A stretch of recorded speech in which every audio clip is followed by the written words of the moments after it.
Just to let everybody know, we'll start the webinar in 2 or 3 minutes. Thanks for waiting.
All right, good morning and welcome to today's webinar, Dye-Free Blanking Class A Quality and Structural Parts, presented by Schuler North America and hosted by Metal Forming Magazine and the Precision Metal Forming Association. My name is Brad Kuvan. I'm the editorial director at Metal Forming, and I'm pleased to be your moderator today. Thank you all for joining us. Before we get started, just a few notes about today's Zoom meeting session. This meeting is being recorded for archiving, and the recorded event will be available online within the next few days. We'll let you know via email when that recorded webinar is available for viewing online. Also, all participants in the meeting are in listen-only mode, which means that the speaker and other listeners will not be able to hear any audio from your site during the program. However, you do have the ability to communicate with us throughout the program by submitting any questions or comments you have using the question box on the control panel on the bottom of your Zoom screen, or you can use the chat box as well. And then you'll use that question panel to ask questions of our speaker at the end of the presentation. All right, so now it's time to begin today's webinar on dye-free production of quality, Class A quality and structural parts, which is possible even for high volume serial production. Schuler has pioneered a way for manufacturers to produce blanks with no presses or dyes and achieve long-term, cost-efficient success with innovative laser blanking technology. Joining us today from Schuler is Justine Fontaine. Justine is the area sales manager at Schuler North America, and she is responsible for new equipment sales of conventional and laser blanking technology, along with automation and digital solutions. Through the combination of her technical background, international network, and specialized market expertise, Justine provides the Americas with a customized outlook to smart factory solutions. Please welcome Justine. Hello, thank you very much for this nice introduction, and thank you of all of you for your time and your interest in laser blanking. So my name is Justine Fontaine. I'm the area sales manager of Americas for Blankenlines. And today I'm here in our North American headquarters in Canton, Michigan.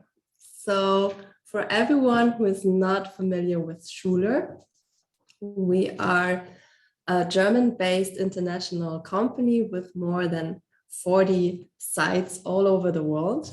We are providing metal forming solutions and are the biggest supplier of presses worldwide, but not only for presses, also for automation, services, process know-how, everything related to this topic, digital solutions. And today I'm super happy to introduce you to our latest innovation, our laser blanking line. And yes, I think we're good to go.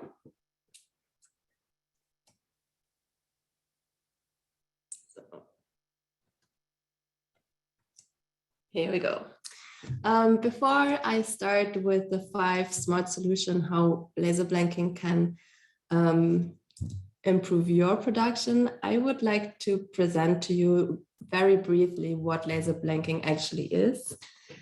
So it's a form of blanking, obviously. So it's including a coil line with an uncoiler, threading unit, leveler, the roll feed, and then it goes into the cutting area. So this is the main difference. So instead of cutting with press or with a shear, we have here the laser cell.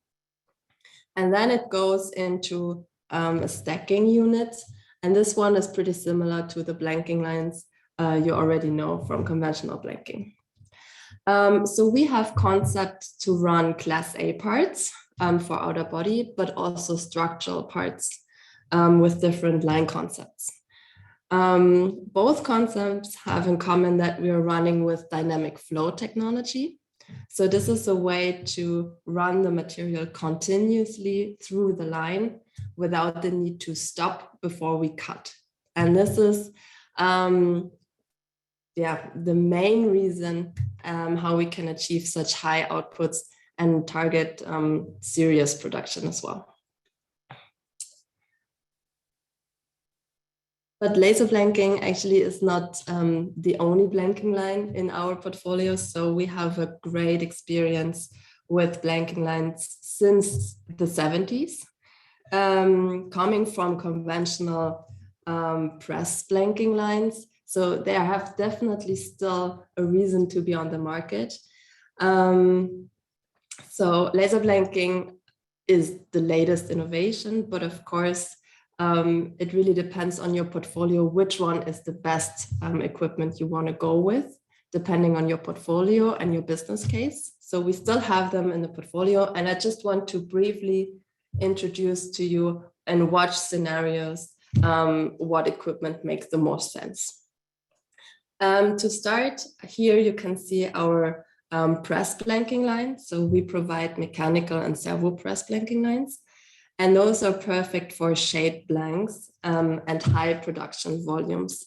So as soon as you do not have a lot of die change to do, you can really benefit from the high output of press blanking lines. So they still have higher output than a laser blanking line. And you can do whatever shape you want, depending on your die, and also rectangular blanks with an oscillating shear, for example. This is an absolute reliable solution for outer body panels and structural parts as well. And especially for smaller parts, the big advantage is that you can run more than one part at one stroke. So 2 or 4 sometimes.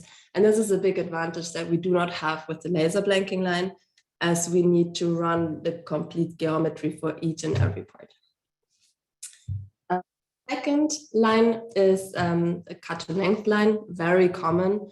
To be honest, it's not that much requested anymore, but we still have it in our portfolio.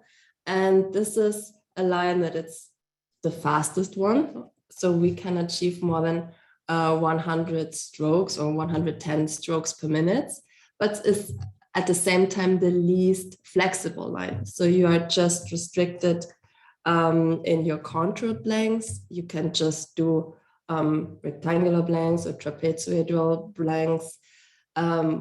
We have the opportunity to also add a cassette with bow knives or S-shaped knives with automatic cassette changes as well. But again, this is the least flexible solution, but the fastest. And at the very end is the laser blanking line. So this one is perfect if you have a rising number of different parts you want to run or different materials that force you to do frequent die changes. The digital nesting has big advantage in nesting so that we can be much more material efficient. And we saw in several business case calculation that it's actually the cheapest way of blanking, especially when it comes to new equipment investment. But we're gonna talk about this in a special point later. Okay, so now let's jump into the industry impact we have already. So as I mentioned, Schuler has a great history and experience in metal forming and blanking. So our company has a tradition of over 180 years. And since 2015, we were able to sell more than 40 lines, more blanking lines. And 15 lines of them were laser blanking lines. And we are very happy to announce that 5 of them are in the North American market. And I think this increase in laser blanking is also due to the change in the market. So I summarized 3 very general points. So one of them would be the increasing variance. So we see that the life cycle of cars in general are getting shorter. So that means you have much more models coming up more frequently that needs new or different die sets. We also see that there are a lot of new players coming into the market with the EV technology, and they are ramping up slowly or have different models and are very happy if they do not need to invest in dies right away. So we see an increasing number of different shaped blanks we need to process in the market. Another big trend and long-lasting trend is the lightweight construction. So this one results in different materials. So we see a rising number of of aluminum blanks, but also high-strength material. The blanks themselves change. So we have a rising number of tailor-welded blanks as well, and structural parts with high-strength material. The last point I would like to mention is the intelligent capacity utilization. We see that the shifting of production within the production network is getting more and more important, and this also needs flexible equipment. In the bottom, you can see a great mix of leading companies in the automotive industry and also some of our references. Laser blanking started with a big project with Daimler in Germany, but since then it spread really all over the world, not only for OEMs, but also in the tier market, as you can see here.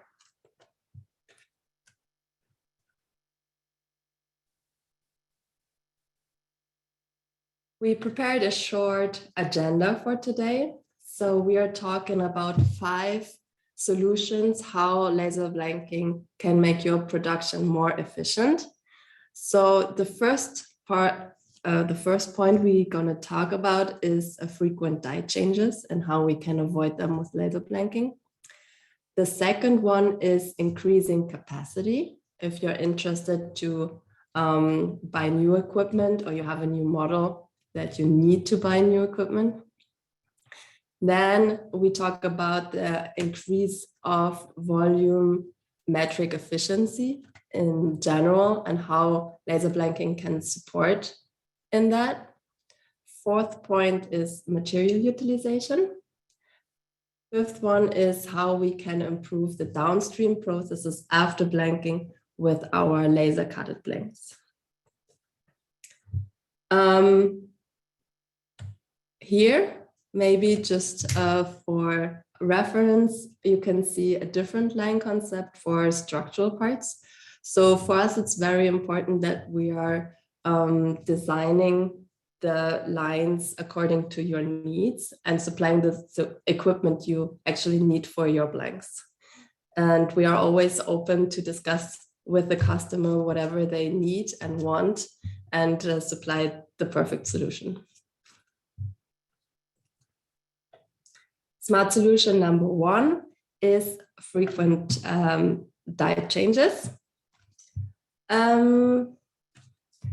So die changes are optimized, that's not a secret, and most often prepared offline already, so that you just need to do the actual die change, but it still costs production time. So die change is always a downtime, so a time when you're not producing at all. And the second point with dies is, and it's less considered, is that we have restrictions to dies depending on the material we want to process. And here you can see, this is an overview of the material mix of a car, that we have a very high amount of aluminum, for example. And aluminum is very sensitive and causes some difficulties in the processing because of that sensitivity. We heard from customer that they need to reduce the speed of the line because of dies making damages to aluminum blanks, so that at the end they had the same output on a conventional blanking line compared to a laser blanking line at aluminum parts. And we see that aluminum is rising. So we even have OEMs that are running only aluminum for their outer body panels. Another point is damages on edges. So caused by fly to drop stacker, for example. So that's the reason why we are using a stop to drop stacker to ensure that we have perfect edges and no damages when they fly against the guides. Second, materials,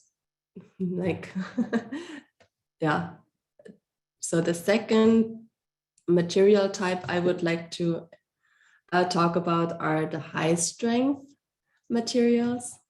So here you can see advanced high strength and ultra high strength steel material. So those are most likely used for structural parts. And they're not only more high strength, but also thicker. So that means it causes a lot of impact in the cutting process, causing a lot of wear in the dies and also in the presses. And we see, so depending on how high strength it gets, that we come to a limit of the capabilities of presses and also of the knives. So we have a very high wear. And for the laser, actually, it does not affect the output if you have higher yield strength in your material. So To summarize this topic, by avoiding dyes in the laser blanking process, you also avoid dye changes, obviously, and also restrictions to dye in your production time.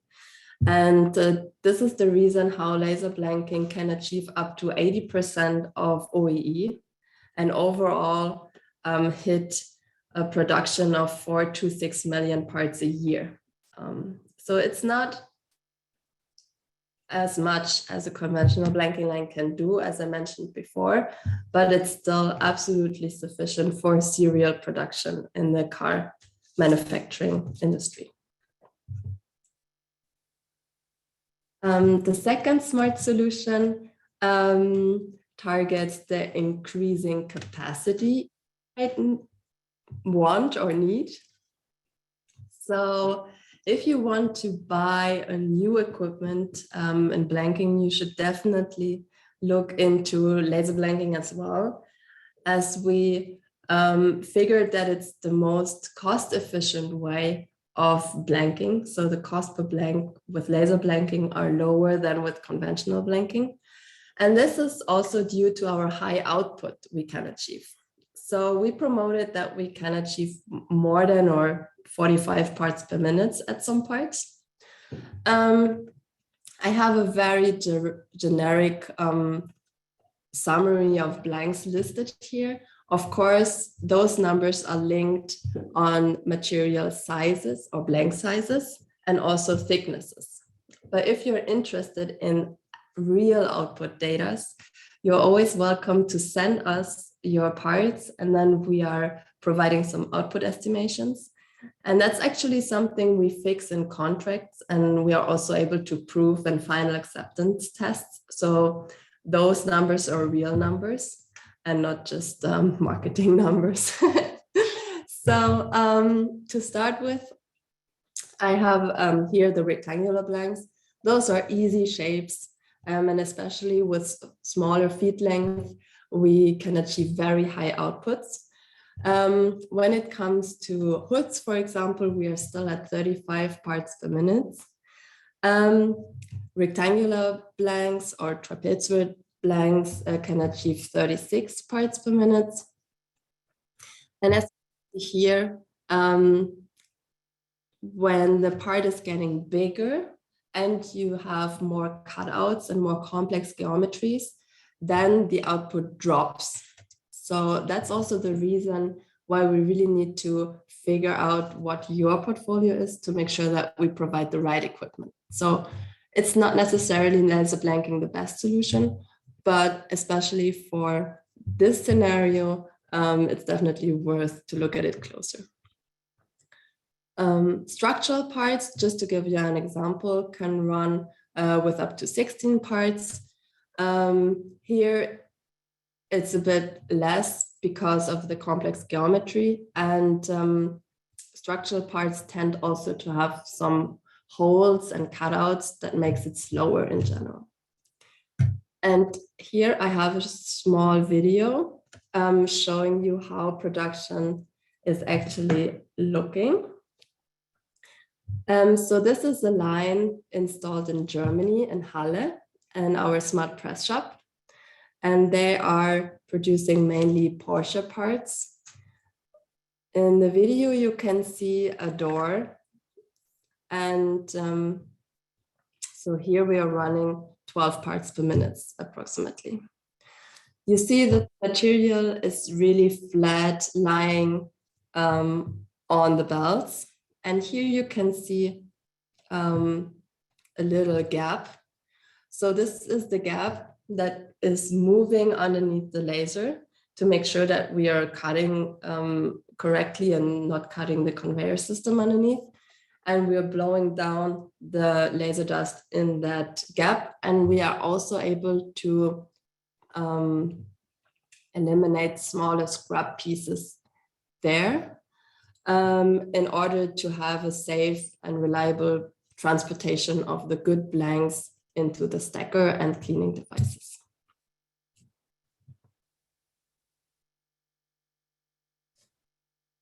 Smart solution number 3, increasing volumetric efficiency. So if you are interested to buy new equipment, space is always a topic. So either you have it in an existing facility or in a new building, space is also every time linked to costs. And this is also one reason why laser blanks are more cost efficient, because we have less initial investments in building and infrastructure and the dies as well. So looking at the overall picture, those blanks are cheaper. And here I would like to show you what we can actually save. So of course we can save everything related to dies. So you do not need any die storage anymore, and you're not restricted in your die storage space anymore to use laser blanking. So you can take whatever job you need to do. Additionally, die maintenance areas. As we have no dies, we do not need any die preparation or maintenance anymore. We have a saving in coil space as well, as we can do the nesting according to the coils that you have or that are easy or cheaper to get, and reduce the overall coil storage. We do not need to flip the blanks anymore, as we are flexible in nesting them in the way you actually need them to be. And finally, we also have less pallets we need to store. So we heard from several customers that they're trying to keep productivity up and to avoid frequent die changes. So they produce in advance. So if they have a coil, even if they don't want to have this big amount of parts, they would run the whole coil through just to avoid frequent die changes. And this causes more storage for blanks that were already produced but not needed yet. And this is space we can save, as we can produce just in sequence, as our product changes are so fast. So we can do them basically at the push of a button by choosing already programmed laser programs, and then we are ready to go. So this is within a few minutes.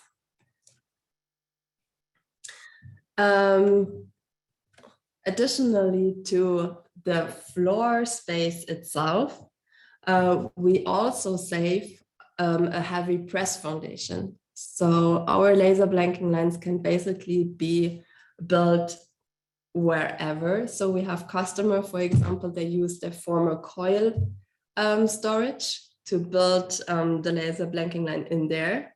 So we do not need any press foundation and also no deep loop. So the reason is that we are running continuously, so we do not need any buffer.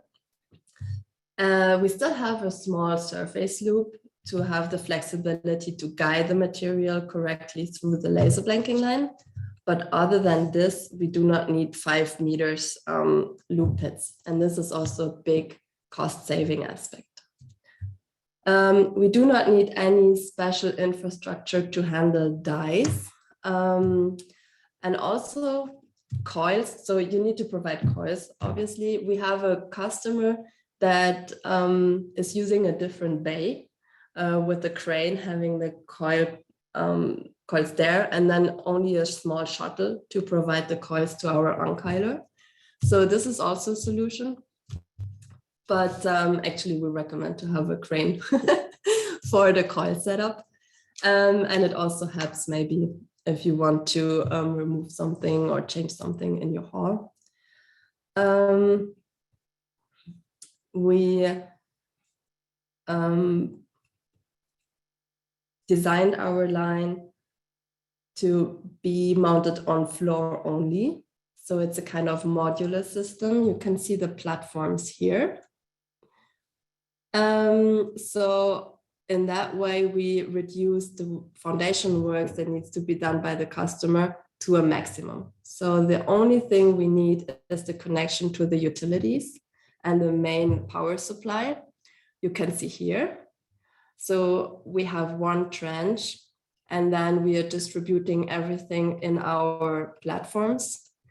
And the whole line is installed previously in our facility first. So we have already all the cables installed and at the right length, so that we are much faster on site, as we can basically just plug everything and start. Our concept also includes those cabinets as a safety fence. So again, our design is dedicated to have less footprint as possible and to increase your volumetric efficiency as much as possible. Our laser blanking lines are also emitting no noise or vibrations, so they can even be placed very close to a neighborhood where people are living. But on the other hand, it's not sensitive to vibrations, so we can also put them into an existing press shop. So our laser blanking line is not only flexible in the parts they're producing, but also in the way you can build it. Okay, here as a reference, we would like to show you how we can save the space underneath the blanks, the laser blanking or blanking lines. So here you can see that the laser blanking line is completely mounted on floor. We just have here a little connection to the scrap conveyor system. We are very flexible to adapt the scrap conveyor system or whatever box you would like to use here. And on the other side, compared to this, we have this conventional press blanking line with the deep basement for foundation and also for scrap separation or scrap elimination, and the deep loop pit. So basically you're saving 6 meters or roughly 20 feet of basement work underneath the blanking line.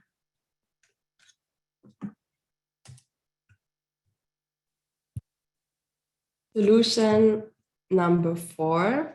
So here we are talking about material utilization.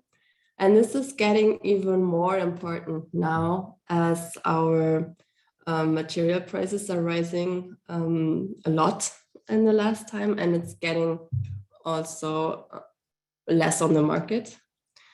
But even before that, we saw the trend that less rectangular blanks are requested.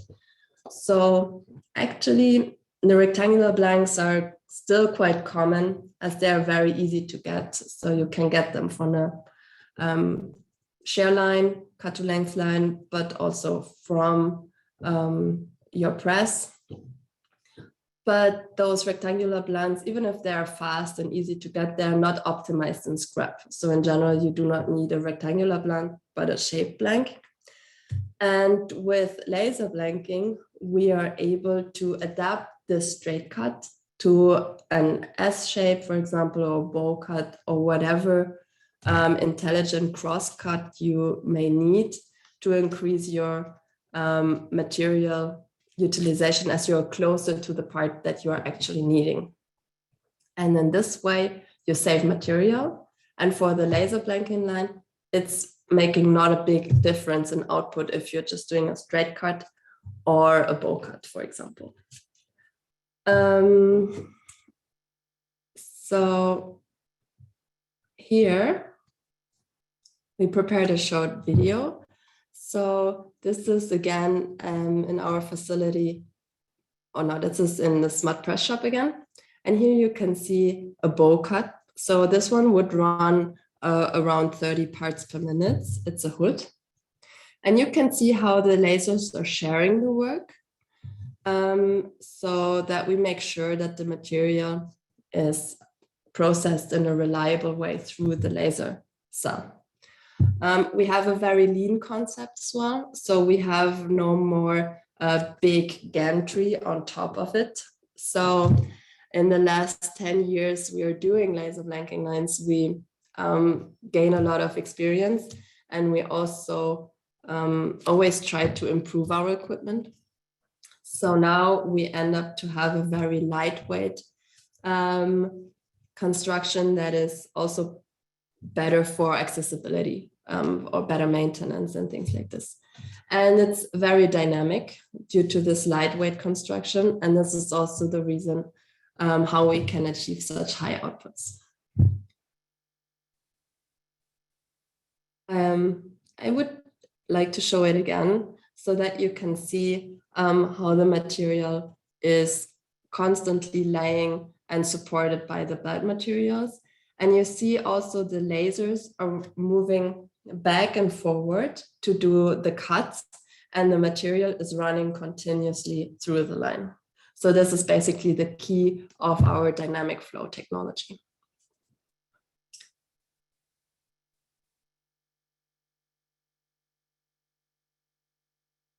Oh, but not only in rectangular blanks, we can improve the shapes of the blanks, also in shaped blanks already. So here you can see, for example, that we have a door with some areas where you can actually see the straight knives. For dies, it's always better to have straight cuts. Bows are always a bit complicated. So you always have a compromise and restrictions due to dies. Also, if you want to save a little money, they are getting more easy. So with laser blanking, you're completely free to program whatever you want as a part, and you can optimize it to the actual final part you want. You also have the possibility to do edge-to-edge nesting.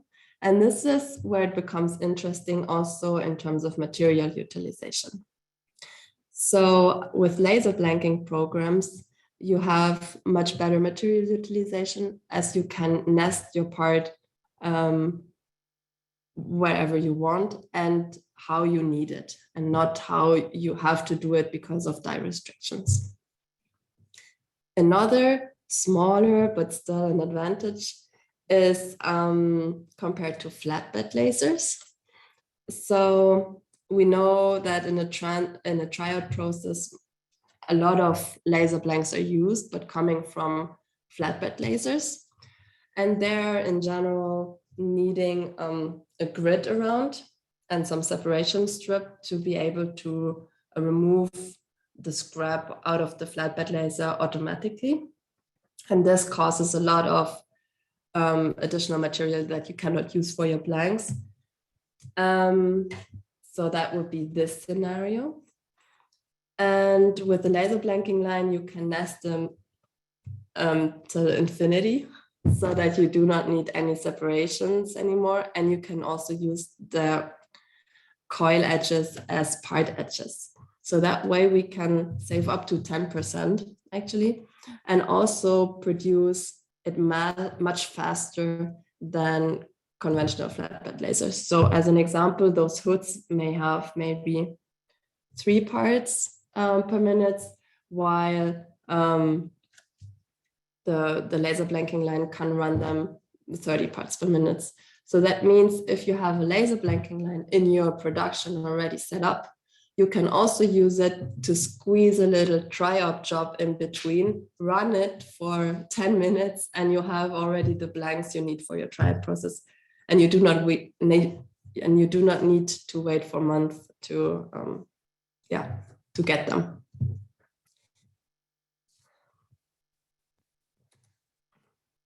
Material saving is also a big cost saving.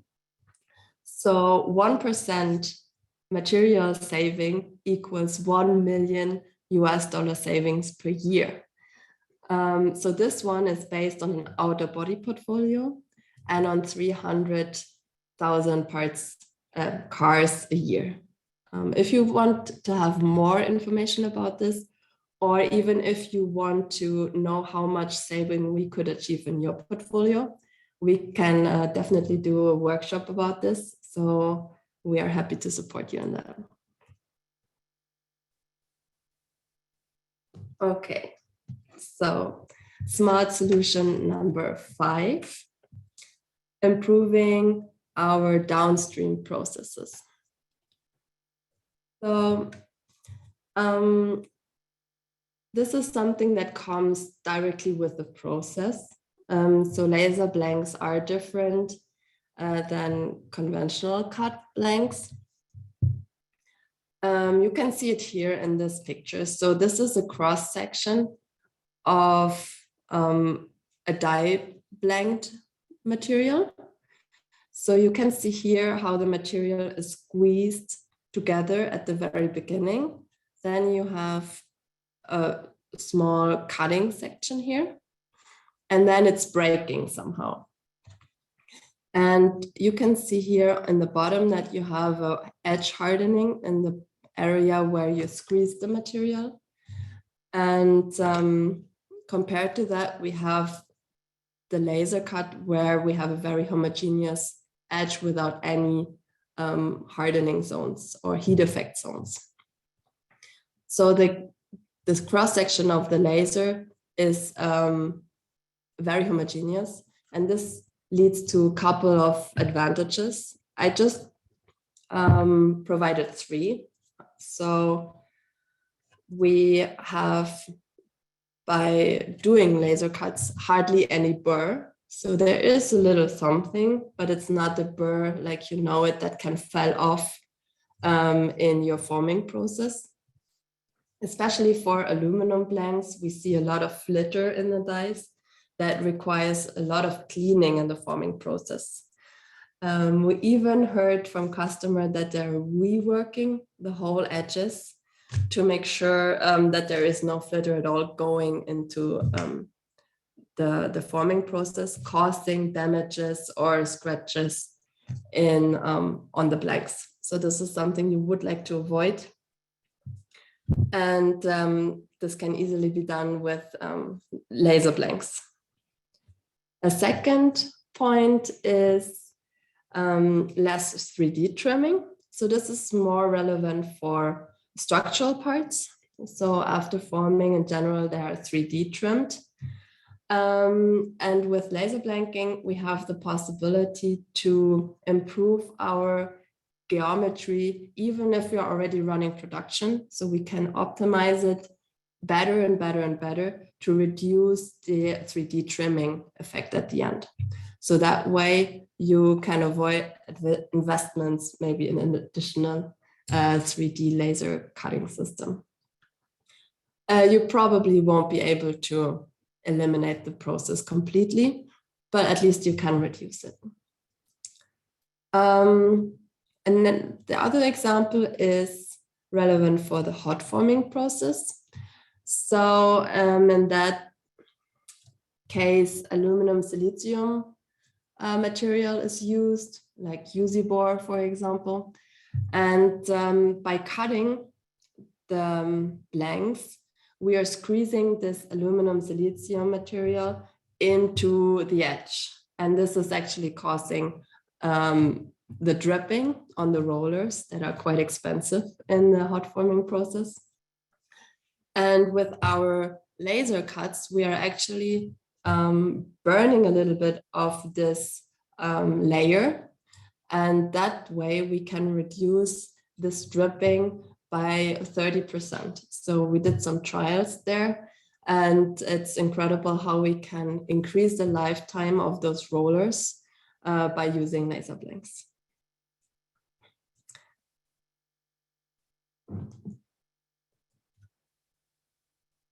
So that's basically it. Now we're having a short summary so that we can conclude what we learned now in this webinar.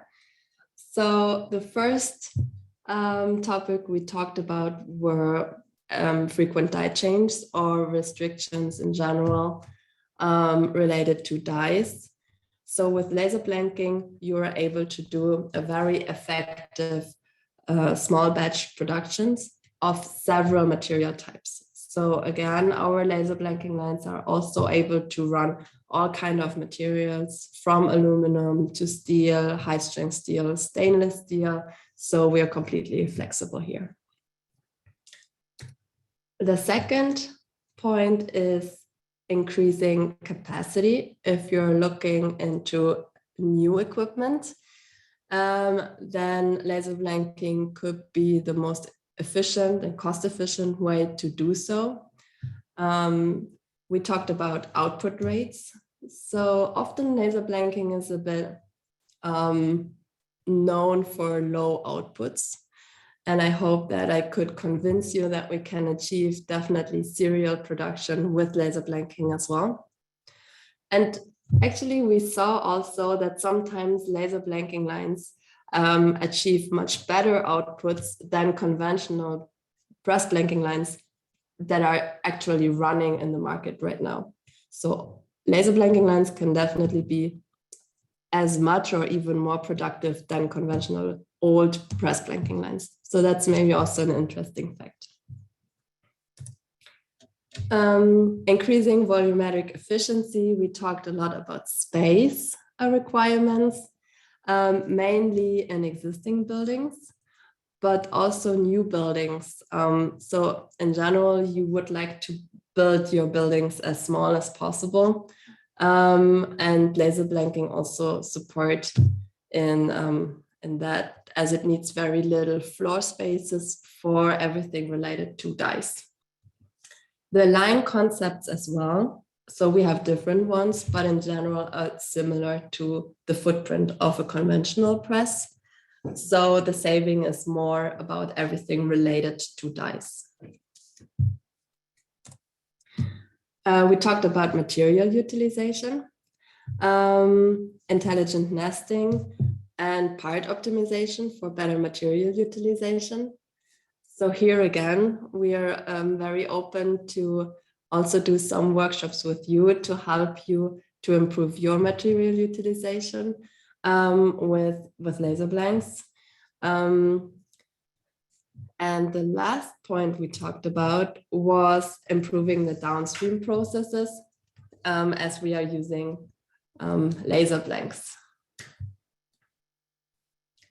Getting started. As I mentioned, we are happy to provide you part simulations. So just contact us. We need DWG files to do part simulations. So we do preliminary ones, or just for ideas, but also like serious binding ones for contracts. And this helps a lot of time to do the business cases so that you have a better overview which equipment is better for you. So we do this also with customer. Some of you, I know, we already had them together. So we are comparing the overall costs of a conventional blanking line and a laser blanking line, and consult our customer what equipment would suit best to the special business case and part portfolio. And the third workshop we promote here is the part optimization workshop. So this is relevant most likely for a customer that already have a laser blanking line. And here we can adjust the parts in cooperation with the downstream processes. So it always needs to match with the forming process. So we do also include our know-how from this area to make sure that you have the perfect blanks for your actual part. Yes, so that's it. At least with the presentation, I'm really looking forward to your questions now. And I'm always available via email, so just send me your questions even afterwards, or contact me if you're interested in more detailed information. So this presentation was briefly about the advantages and some scenarios, but of course we are also open to talk about our concepts in more technical details in the next step, and to show you the different concepts we have in our portfolio. So that's it. Outstanding. Thank you very much. Very good. Very good presentation. Thank you. And before we go any further with the Q&A, I do want to let everybody know that the presentation will be sent out as a PDF to all the attendees within the next few days. So you'll be able to take another look at Justine's slide deck. So yeah, several questions, Justine. You ready? Yes. So can the laser system perform laser welding, which I guess would be useful for stacked material, tailored blanks? So yes, so our line is not able to weld, and we know that the edges actually from the cutting are pretty good for welding. The only problem is at the moment that we are not targeting the tailor welded blanks accuracies at the moment. So what we can do if you're interested in tailor welded blanks or structural blanks, send the parts to us, come towards us, and then we can discuss what accuracies you need where. We are also working together with our sister company, which is also part of the Andritz group, called Sutec. They are providing laser welding machines, and we are in close contact to actually match those processes to be able on the long term to process tailor welded blanks as well. Okay, very good. Can you talk a little bit about feed rate of the material and the thickness capability? Yeah, sure. So our laser blanking lines can achieve thicknesses up to 3.5 millimeters. We would increase the laser power when it's getting thicker. And then one point, it's getting critical with the leveler. So in case you would like to run high strength material, very thick, high strength material, we come to a certain edge here with the leveler. For the laser itself, it's not a big deal. In that case, we would increase the laser power from 4 kilowatt, which is our standard in outer body panels, or 6, which is our standard for structural parts, to even 8. So we are quite flexible and add whatever you need. Very good, thank you. Question has to do with isolating the equipment from press vibration. So if you're operating a line next to presses, do the presses need to have extra vibration isolation, or does the laser cutting equipment get typically installed on a concrete, an isolated? Yeah, that's a good question. We have it a lot. So normally we have a bay that is disconnected from presses with the normal seam, and this is completely sufficient. But we also have the possibility to provide isolation plates for the laser cell if the customer feels more confident. We also support with some vibration measurement documents that we can provide to make sure that it's matching. But in general, if it's in a separate bay, it's fine. We're getting difficulties if it's really on the same concrete plate like the presses. But in general, as it is so big, it's disconnected anyway, and this is sufficient. Excellent. Okay, thank you. Question is, so conventional blank stackers have dual stations to handle trapezoids and other shapes, where 2 or more shapes may be produced and stacked. So the laser blanking line only has 1 station, right? So is this because the blanks are stacked using a stop and drop process where 2 stacks of different shapes can be stacked in a single station?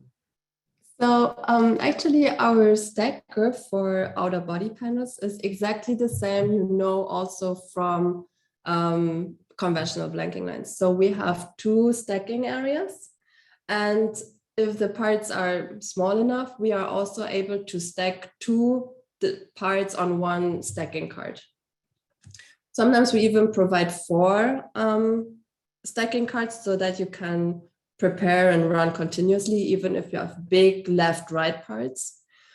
And in addition to this, because sometimes we know, especially for structural parts, it's better to have even more stacking pillars on your stacking card.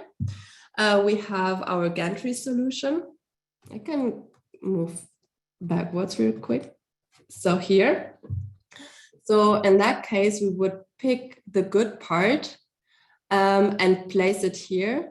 And with our turning device and gantry solution, we are even able to pick and place them very close to each other, so that we are even more flexible than a conventional stacking system from press blanking lines. And we can run continuously. So we would stack everything on one card, and as soon as it's full, this one goes out and we start to place everything on this side. So you can run continuously without having to stop because your stacking card is full.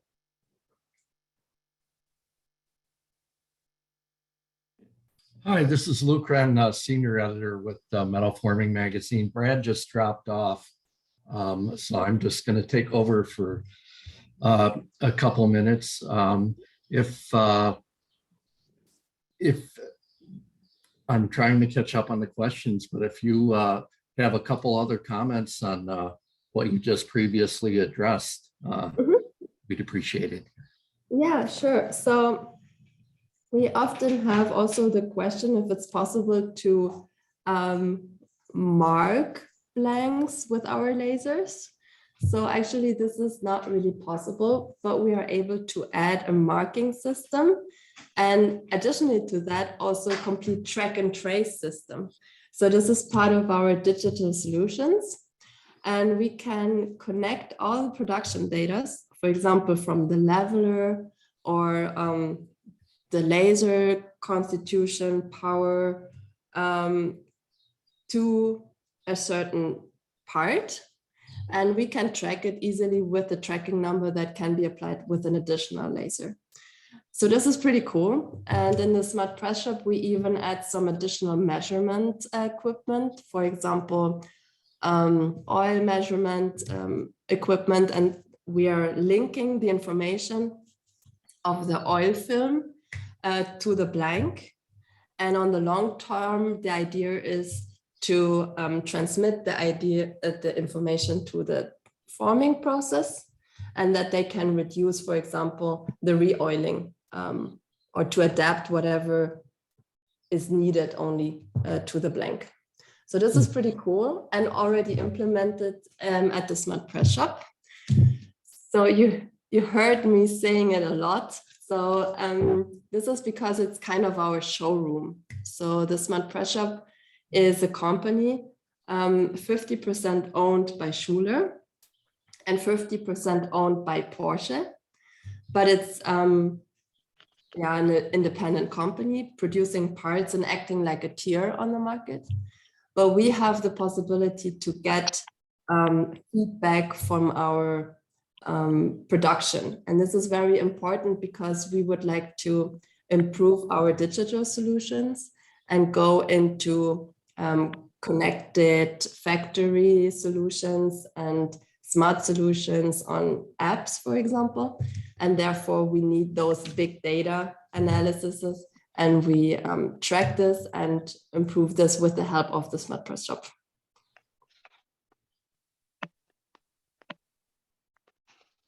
Maybe another addition. So this is also a great reference line. So if anybody is interested to see the actual line running, is always welcome to let me know, and then we can organize a reference visit.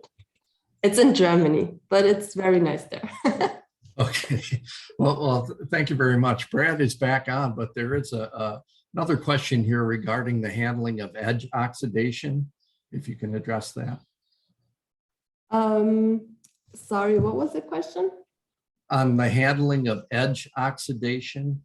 Oh, okay. So I think this is related. And so I don't know anything about edge oxidation, so we do not have problems with our cutting process causing erosion on edges. I'm not sure if this question maybe also targets hardening or heat effect zones, like at CO2 lasers, for example. We are using fiber lasers, and they are very powerful and evaporating the material nearly immediately. So we do not have any effect zones on the edges. I hope this answers the question. Okay. Yeah, And, Justine, this is Brad. Can you hear me now? Mhm. Yeah, you can hear me. Good. So Yeah. sorry about that. We dropped off, but I'm back. Yeah, the question that Lou's referring to talks about BH steels and the mechanical properties that might be affected by laser cutting. So I'm assuming that's related to heat affected zone. Yeah, we have no heat affected zones with our lasers because the time, so with CO2 lasers, we needed to hold the laser spot a long time on one spot. So the energy went into the material a lot. But as we are evaporating within milliseconds, we do not have this effect anymore getting into the material. Okay. All right, good. Thank you. I don't know if you answered this question while I was trying to get back on. Did you talk about the coil? Can you talk about the coil change process that you're using, or did you address that already? So we are using the same coil process as in Blankenlines. So we prepare the coil offline, then it's picked up by the uncoiler. Then we have a threading. So we are peeling up the first winds to avoid dust and dirt getting into the laser cell. So we would crop the two or maybe only the first layer, and then it goes into the press or the laser cell. Right. Okay. Can you talk about tolerances while cutting, particularly in 3 dimensions, and especially in high strength steel panels? What kind of tolerances are you able to hold? Okay. So we are not doing any 3D cutting. So we are just providing 2D blanks at the end. Our accuracies in structural parts, it depends a little bit on the feet length. So for smallest feet length, we are able to achieve plus minus 0.3 millimeters. When it's getting longer feet length, so a meter or something, then we are at plus minus 0.5 millimeters. And we know that in some special cases, this is not sufficient.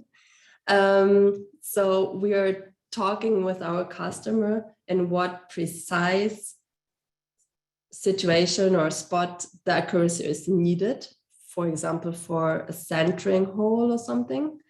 And then we can adjust our cutting strategy to higher accuracies in that special spot. So that means, for example, or if you have 2 edges that needs to be super accurate to each other, we would make sure that everything is cut with the same laser. And while it's cutting, there's not the second laser moving. So those are a little bit our tricks, how we can improve accuracy on a certain spot. But this is nothing we can do for the overall equipment or part. So that's why we prefer to communicate plus minus 0.3 for structural parts. Okay, good. Thank you.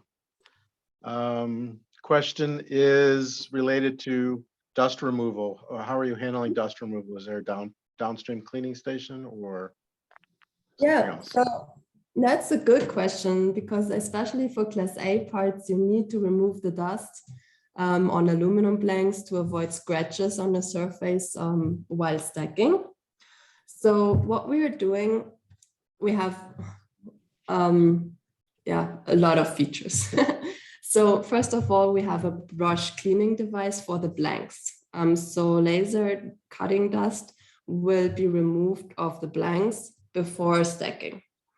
In the laser cell itself, we have belt cleaning systems to make sure that support of the strip material is always clean. And for the dust itself, we have here, you see the little doors. So this is for slag chutes, or where we collect all the dust. And you can remove them, so they would drive out until the laser protection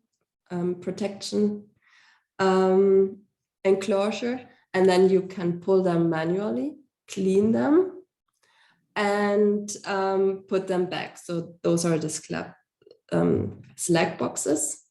And we highly recommend to also change them with different materials to avoid an explosion hazard or something. So this is very important that we separate it as much as possible. And the third area where we have dust is in the filtering system, the air filtering system. So here we are compensating it with calcium carbonate. So to make sure that we have no explosion hazard there as well. Excellent. Good. Thank you. And maybe what is also very interesting, we have those chutes with that are guiding the dust downwards. And this part is closed. So you do not have the dust going everywhere in your machine and the laser cell either. So it's very controlled. Okay. Flow. Yep. Very good.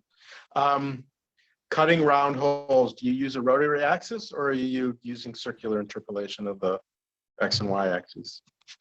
Yeah, so we are using the normal back and forth movement of the lasers, so there's no extra rotation device included. Okay. Do you want to mention what type of fiber laser source you're using in the machines? Yeah. So we are using IPG lasers. So okay. It's an American and very common laser supplier. Sure.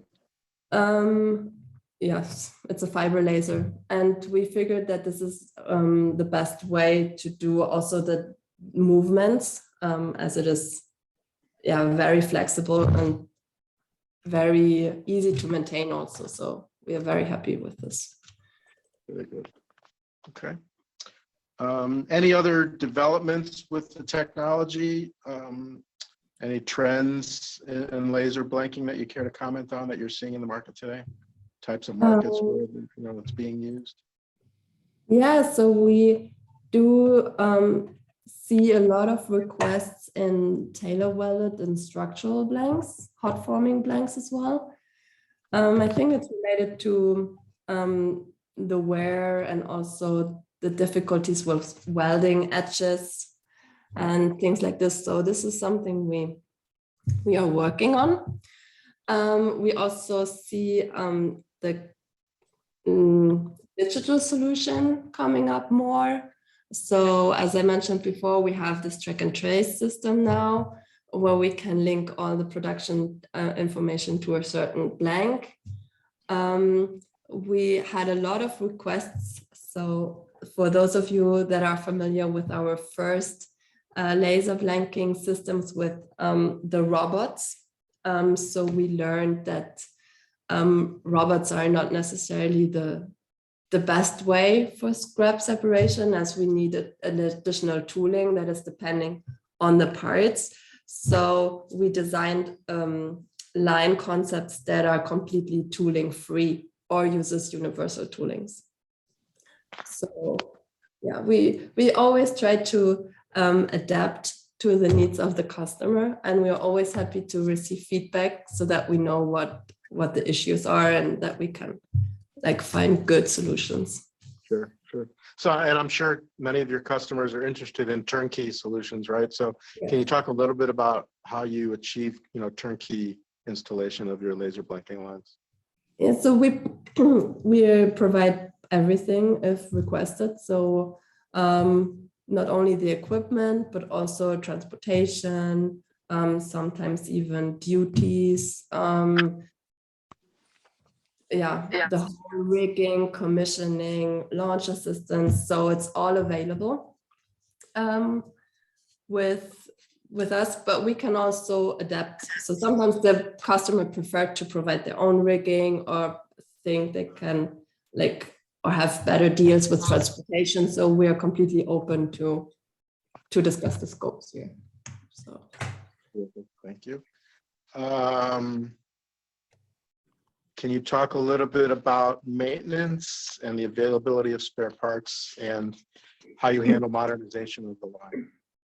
Yeah, sure. So the question is probably because it's a German-based company. So actually we have a lot of facilities in the US as well to support with spare parts or modernization or launch assistance. So actually we have the biggest service infrastructure in our business field in the US, and not only in the US, also in Mexico, and we have representatives in Canada. So we are an international company and providing the support wherever our customers are. Very good. We got one last question, but we've got a little bit more time if anybody wants to ask anything else of Justine while we have her on the line. You talked about the laser, what type of cutting head then are you using on the systems? So we are using Precision heads. Okay. They're also quite common. So actually it's a laser blanking line, but the know-how or what makes the line special is not necessarily the laser and the laser head. It's the whole blanking process and the dynamic flow technology we are providing. So this makes actually the Schuler equipment special. Okay, good. Common problem with coil feeding, right, is camber at the coil edges. So how do these systems deal with camber? So so we have special features in our coil line that we can always discuss in detail that are guiding the material. This is also the reason why we still have a loop, because we need the flexibility to guide the material into the laser cell. If the camber is getting too much so that we cannot compensate with the equipment in the coil line anymore, then we have also the possibility to, and this is completely automatic. So the strip material is tracked all the time, adjusted all the time, like in a closed loop without any interaction of the operator. And if needed, we add also an offset of the laser program to make sure that we are actually cutting the material out of the strip, even if it's a bit offset. So this is done completely automatically in our line. But of course, if it's too bad, then we are achieving some limits as well. But general outer body or structural coils, we can run. Okay.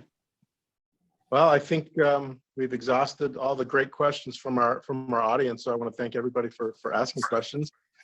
Thank you, Justine, for a really informative and detailed presentation. We got a lot of good feedback already from our attendees. So you did a great job. And again, thank you to our audience for attending the program. We hope everyone found it to be a valuable experience. And again, an archive of the event will be available on our website soon. And when it's ready, you'll receive an email from us with a link to access that presentation. And you'll also receive a PDF copy of the slide deck. Then you'll be able to review what you learned today and share it with others in your organization. So again, thank you, Justine. Thank you to our attendees. Everybody have a great day. You can close your browsers now. Bye. Bye-bye.